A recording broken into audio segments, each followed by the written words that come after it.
Hey guys, welcome to our very first Teacher Tip Tuesday here on SLY Teaching. I'm super excited to be sharing with you guys today one of my absolute favorite tools that helps me to stay on track and to be super organized and to be really efficient in my work in the classroom. And that tool is Google Forms. So if you are not familiar with using Google Forms in your teaching, stick with me today so I can share with you some ways that this has really been a game changer as far as being organized and collecting data and just really improving your craft as a teacher. So the first thing I want to start with is open house. All right. You all know open house night is super hectic and you need to collect all this information from your students. And what better way to do it than to just set up a couple of Chromebooks and instead of having people sign in on paper clipboards, have them sign in here because you can take that data afterwards and sort it any way you like. So here's an example of my open house Google form. And I will post the link to this in the comments below when I post the recording. So I'm just asking for their name. And because I teach fifth grade, there are three of us, so we can sort it by homeroom. And then we have the parent's email address. Now we want this because we all use Classroom Dojo. And so this is a super great way to be able to immediately invite parents to link up to their child's Classroom Dojo. And plus you can send out nice batch emails at the end saying, hey, thanks for coming to open house. Don't forget XYZ. So it's a really nice way to have all of your parents' email in one spot. Do you want to volunteer? How will your child go home? Because that first day, one of the biggest things is how are you getting everybody home? So knowing this and then being able to sort that information once you look at the results, super lifesaver. And I also ask, can I include pictures and videos of your child on our social media? And then just to kind of get a gauge of who has internet access at home. So this is an example of what those results look like. Okay, now I've got student names and then email addresses and cell phone numbers. I literally sort this by teacher. If I want to do that, you click the column here and sort it ID, and then you can see, these are the kids who attended open house from all of our different homerooms. If I needed to come over here and sort it by transportation type, so I see all of my bus riders, all of my car riders, super, super simple way to collect information and then organize it from open house. So that is my first tip with Google Forms. We all also have classroom jobs, and having your classroom job on a Google Form application allows the kids to, in real world, skills, apply for a job. So they have to put in their name and then they choose the job that they're applying for. And then I make them tell me, why are you a good candidate for this job? So once I tell them, hey guys, it's time to apply for jobs. We apply for jobs every quarter. I can go to my responses sheet. Now, for those of you who don't know, if you just click the little responses key right here and then click this Google Sheet icon, it will create a nice Google Sheet for you with all of your responses. So here's just an example of, what it might look like. And so what you can do is you can sort it by, and I allow my kids to apply for more than one job. So I can sort it and see, who has applied for what. And I can, look at this student and think, which of these jobs that this person has applied for would be the best fit for them.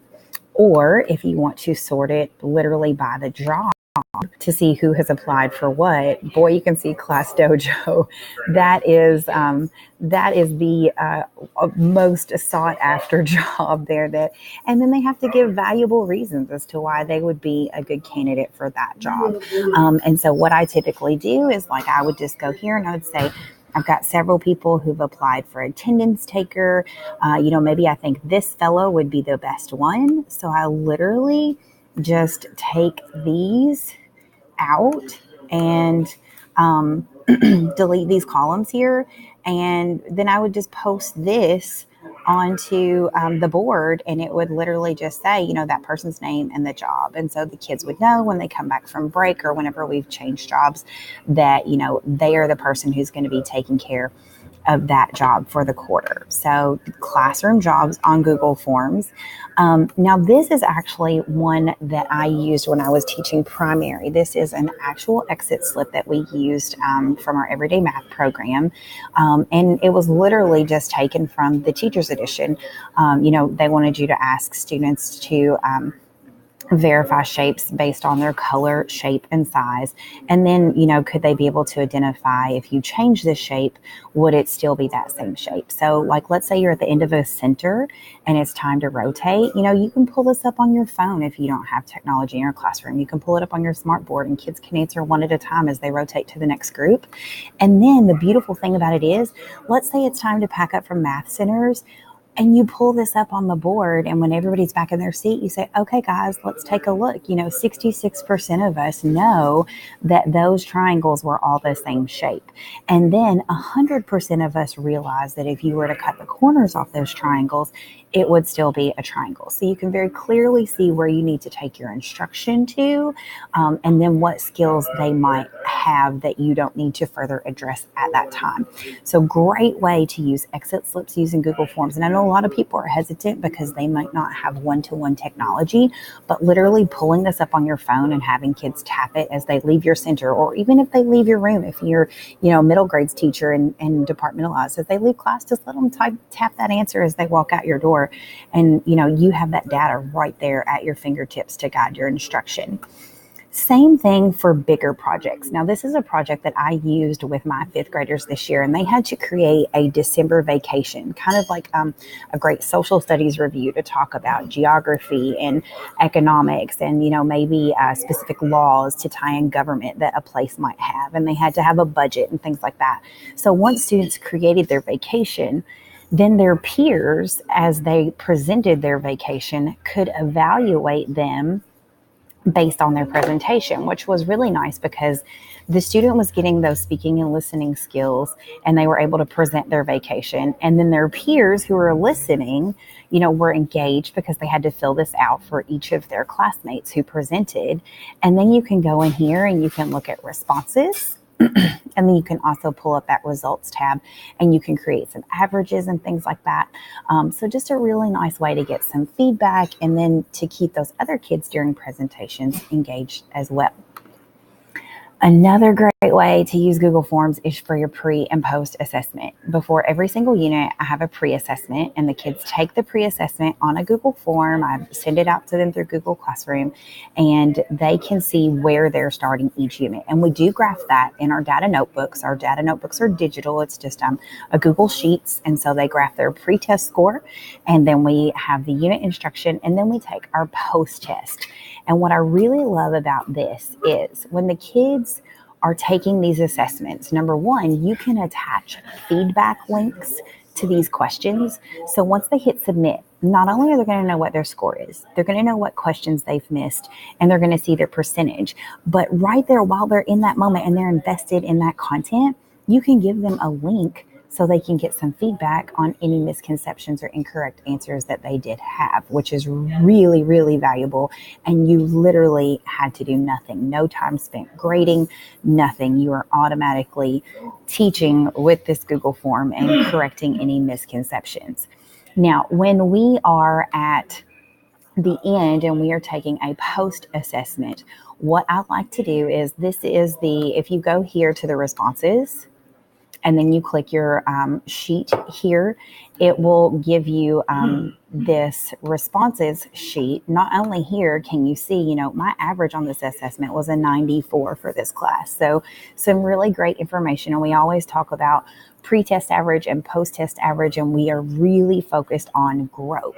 So because of that, in this results tab, here are their post-test scores as it comes in through the Google form. So I can see what everybody made. And you're like, yeah, that's great. It's already graded for you. But the beautiful thing is once their score comes in, I call them over and I say, all right, let's say this is just a second sheet that I added on here, and I have all the students' names, and I have their pre-test score right here. that I copied from the first response sheet. Very simple. And then their post-test score. So let's say this student right here has just finished his assessment, and I can see his score over here, right? And so I'm going to call him up and I'm going to say, hey, let's talk about what you made on your assessment just now. And I'm going to say, it shows me that on your assessment, you scored a 97 today. That's great. And I'm going to be able to tell him, look, you grew 65 points from pretest to post-test. So not only do they know what their score is, but they can see that huge amount of growth. So for somebody here who may have scored a 73 and maybe they're not happy with that, we can still talk about the level of growth that they had from pretest to post-test to assure them, hey, you are still learning. Don't get discouraged. Don't give up. And it's just a really nice way to instill that growth mindset as well. All right. And one of the last tips I have for you in Google Forms is called an add-on. Add-ons are located under this little puzzle piece here.